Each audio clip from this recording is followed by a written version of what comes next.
question from the mic for the sisters. This sister is also very shy. She just doesn't want to come in front or ask it herself.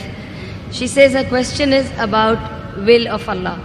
She says, I keep hearing everything is the will of Allah. Whatever happens is the will of Allah. And they say that everything is written already. So then where is the freedom of choice? When Allah gave me freedom of choice, whatever I do, if anything happens, they say, oh, this was written and it's the will of Allah. And if you could explain, if there is so much, everything is written down, then what is my freedom of choice? Sisters asked a very good question, very important question. That if everything is the will of Allah, then where is this freedom of choice? And this is a question not only asked by non-Muslims, even asked by Muslims. It's talking about qadar.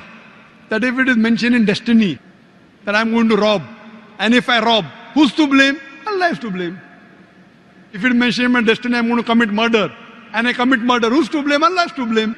So where is the free will? So if it is the will of Allah, or if it is mentioned in the destiny, I'm joining both together, then where is the free will?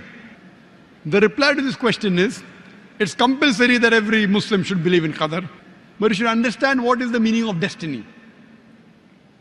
For example, if suppose in a classroom, there are 100 students, and when the teacher teaches the students in the classroom at the end of the year, before the examination, the teacher predicts that this student, he will come out first class first. This student, he'll get second class. This student, he will fail. The teacher predicts why? He knows that this student is very studious, always does homework, does extra studies. This average student, second class. That student goes for movies, doesn't do homework, misses the class, predicts that that student will fail. Now once the examination takes place, after the results come out, this student gets first class first, this student gets second class, that student fails. I am asking you a question. Can the student who has failed, can he blame the teacher that because you have predicted I will fail, I have failed? Who's to blame? The student or the teacher? Who's to blame, the student or the teacher? The student. The teacher predicted. Who's to blame, the student? He did not study, he did not do his homework, he used to go for extra movies. So similarly, Allah subhanahu wa ta'ala has given the human being the free will. Allah has told you what is right, what is wrong, but the choice is yours. For example, if you come at a crossroad, there are 4 roads, A, B, C, D. You can choose any. You choose road C. So Allah knows in advance that when you come at crossroad, you will choose road C. So Allah writes, when the person comes at the crossroad, he will choose road C. So it is not because Allah is writing that you're choosing, because you will be choosing, Allah is writing. It is not because Allah is writing that you're choosing road C. It is because you will be choosing road C. Allah has ilm ghaib. He has knowledge of the future. He writes in advance.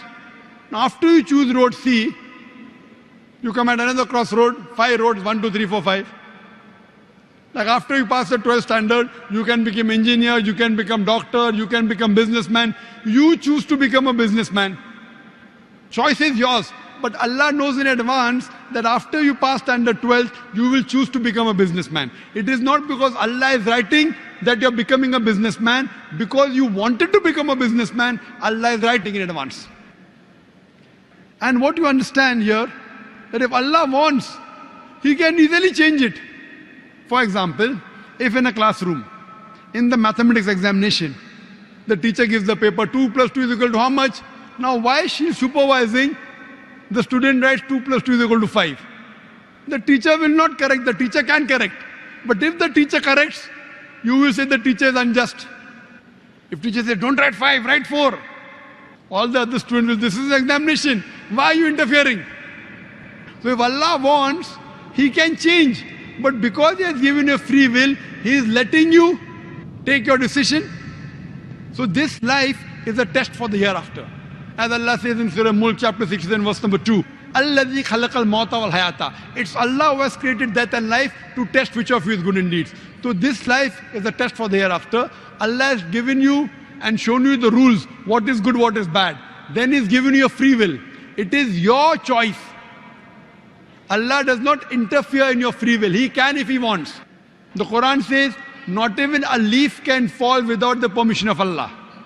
So whatever happens, happens with Allah's free will, but the decision is yours. And based on that, you will be rewarded or punished. Hope that answers the question.